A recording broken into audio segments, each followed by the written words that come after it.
Iglesia bonita, semilla del reino, iglesia sencilla, corazón del pueblo. Como nace la flor más bella, muy lentamente en la oscuridad. Hoy renace de nuevo la iglesia toda engalanada de fraternidad. Cuando era un niño, o niña, digamos, Hace poquito. sí, aprendí que para lustrar los zapatos, primero hay que quitarles el polvo. Cuando estaba en la escuela, lustraba los zapatos casi a diario. Entonces, no siempre los zapatos estaban polvosos. Pero en mi mente tenía que el proceso de lustrar los zapatos iniciaba con quitarles el polvo. Y si los zapatos no tenían polvo, algo le hacía falta a ese proceso. Entonces lo que yo hacía era pasar el cepillo en el suelo para llenarlo de polvo y después pasárselo a los zapatos para yo ver que les estaba quitando el polvo a los zapatos y así poder iniciar el proceso que yo tenía en mi mente.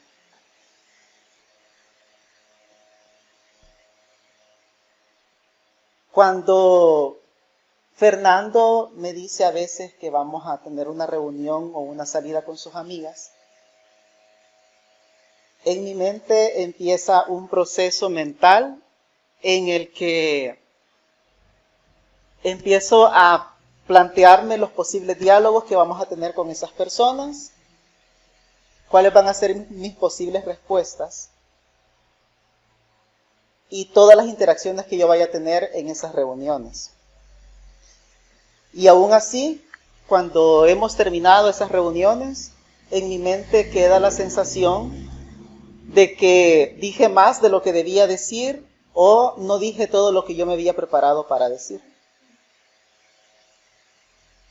Y si alguien confirma a última hora que se va a agregar a la reunión, mi mente entra en caos porque todos los diálogos que había preparado ya no son válidos, sino que ahora tengo que generar diálogos para otros personajes en esos escenarios.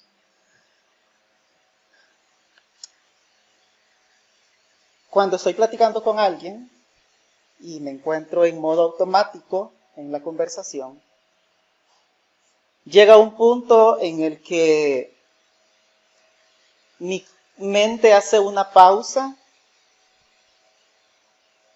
y empiezo a verme a mí en el diálogo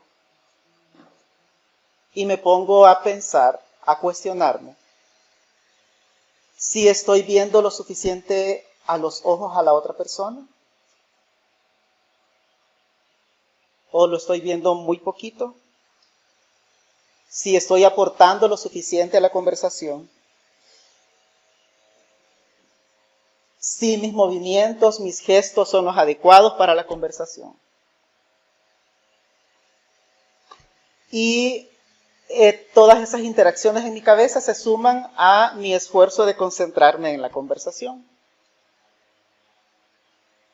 A veces lo logro y a veces lo único que puedo hacer es asentir como si estuviese entendiendo la conversación, pero en mi mente no sé qué es lo que está pasando.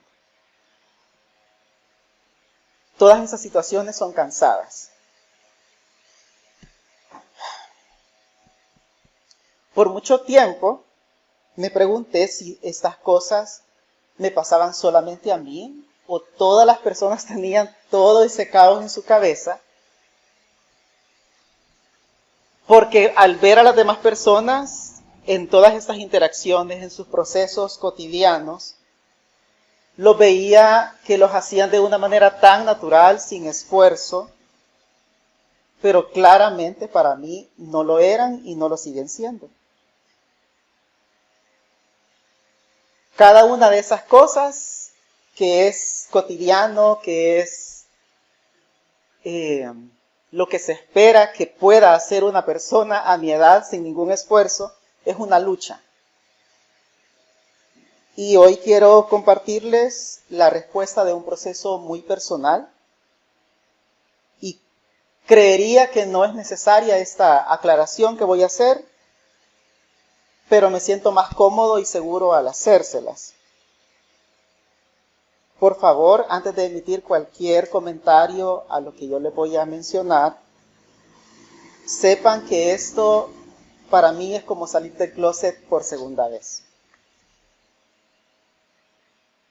Luego de un proceso más o menos de mes y medio, de un proceso formal con mi psicóloga, me diagnosticaron como persona autista. Y eso dio respuesta a por qué todas estas cosas pasaban en mi mente. Y a pesar que la respuesta de alguna manera era lo que yo quería que fuera, para no castigarme y decir entonces ¿por qué no puedo hacer esto? Es un proceso que estoy asimilando todavía, es un proceso que no lo logro comprender aún, pero estoy iniciándome a reconocerme como tal, y por eso es que se los quise compartir al inicio de esta reflexión. No creo que para hablar de la reflexión de hoy, si nos fijamos en el Evangelio, debamos centrarnos, o al menos yo no quiero centrarme, en el significado teológico que tienen estas palabras de Jesús. Porque muy probablemente, si les pregunto a todas las personas que están acá, van a llegar a la conclusión o a la idea de que Jesús estaba hablando acerca de lo que hoy conocemos nosotros como la Eucaristía, la Santa Cena, porque está hablando precisamente de que su carne es el pan, es verdadera comida, su sangre es verdadera bebida. Y las ideas que tenemos de la Eucaristía y la Santa Cena, aunque hayamos asistido a la misma iglesia, a la misma parroquia, al mismo grupo cristiano, son diferentes para cada uno. Cuando yo leí el Evangelio, me hizo pensar en este proceso en el que yo estoy pasando. Y por eso es que no me quise enfocar en ese significado teológico. Estuve leyendo y escuchando algunas reflexiones acerca de este pasaje. Y la mayoría se centraba en eso precisamente, en reafirmar que Jesús es el pan de vida, que su sangre es la que nos limpia y que por medio de la comunión, de la Eucaristía, de la Santa Cena podemos hacer ese encuentro espiritual, ese encuentro con materiales físicos que tienen un significado divino en ese momento. Pero hubo algo de un sacerdote católico que encontré en una reflexión que me gustó, y el sacerdote decía: comer la carne y beber la sangre de Jesús es comerlo a Él, es alimentarnos de Él. ¿Qué significa eso? Que tengo que asimilarle a Él en mi vida. Para mí, asimilar a Jesús, como nos compartía Moisés la semana pasada, es tener la vida de Jesús como un ejemplo de vida, como un estilo de vida, como una guía. Que sea nuestro pan diario. A mí me gusta más la tortilla, entonces voy a decir que sea nuestra tortilla diaria. Me puedo llegar a comer hasta 4 tortillas. Cuando en los evangelios se narra el momento de la última cena, y Jesús afirma nuevamente estas palabras, que coman de su carne y beban de su sangre.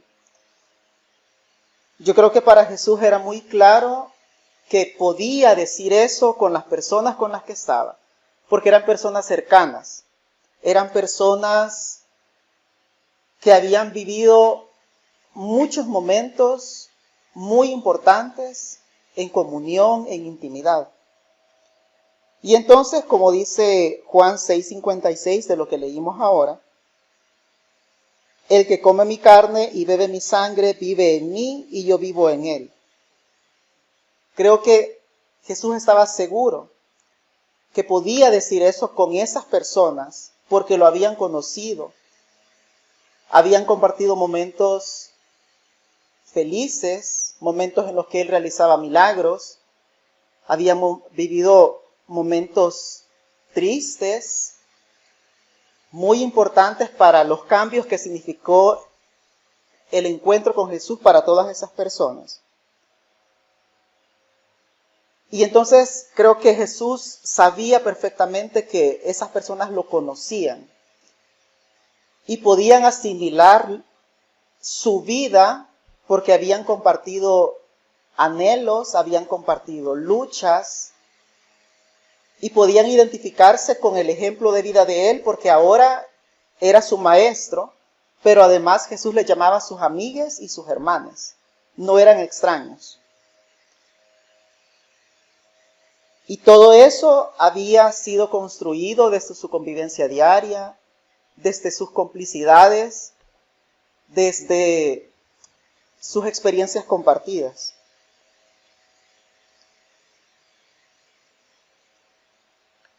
Cuando les compartí todas estas experiencias que tenía acerca de lo que yo no me explicaba, por qué funcionaba así mi cabeza,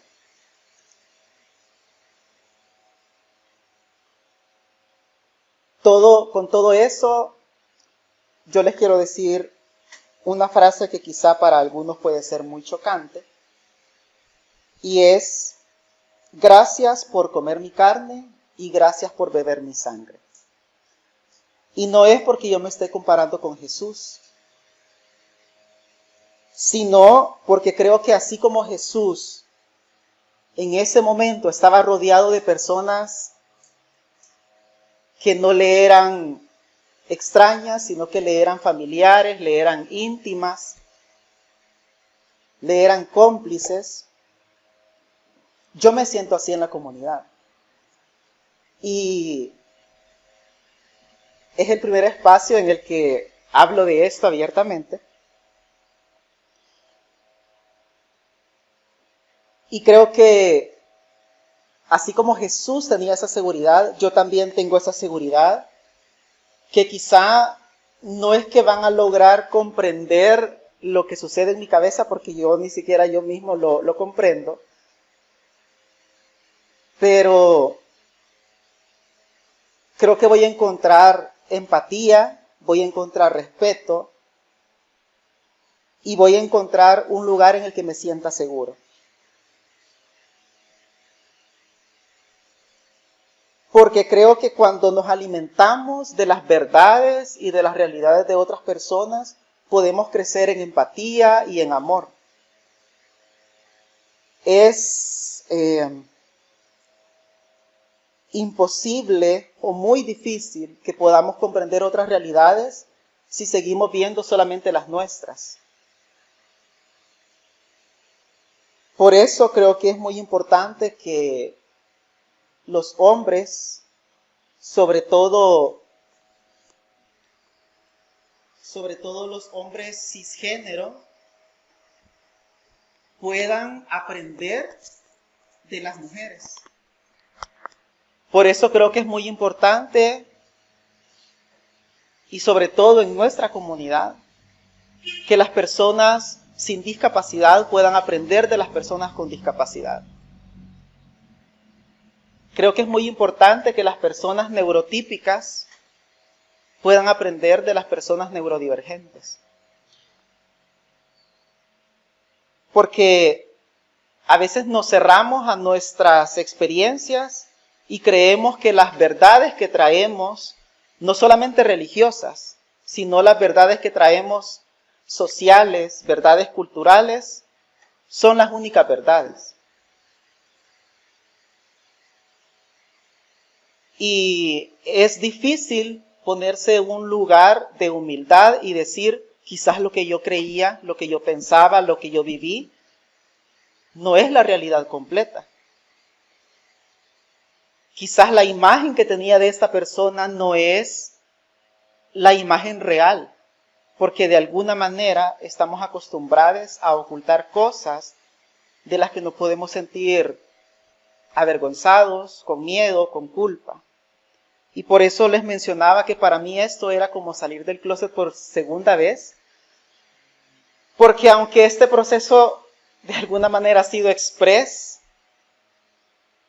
sí ha habido culpa, sí ha habido vergüenza, sí ha habido temor, como cuando yo pensaba que ser un hombre homosexual estaba mal.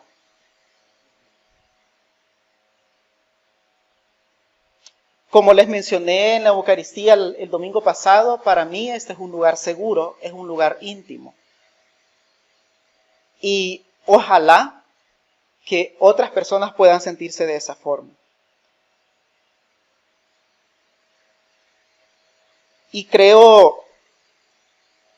espero que mis palabras puedan ayudar a que otras personas que se sientan diferentes puedan sentirse bienvenidas aquí. Y que quienes ya nos sentimos bienvenidos, que nos preguntemos qué nos ha hecho sentirnos bienvenidos y cómo puedo lograr que esto que yo siento también se transmita a otras personas. Y eso, como les decía, atraviesa muchas cosas. Como ya nos ha mencionado Ali, nuestro capacitismo, nuestra forma de ver a las personas que no son neurotípicas, a las personas neurodivergentes, a las personas que tienen otras tradiciones cristianas y no cristianas. Y que sepamos que toda esa diversidad, las personas con discapacidad, las personas neurodivergentes, aún las mujeres que seguimos muchas veces viéndolas como alguien de segunda categoría, que toda esa diversidad es parte de la diversidad de la divinidad y que es el reflejo de su gloria. Y deseo agradecer infinitamente a Alicia, porque creo que ha sido la persona que para mí en su momento fue y lo sigue siendo la carne y la sangre de Cristo. Lo puedo decir así. Y quizá teológicamente o doctrinalmente les puede hacer un cortocircuito.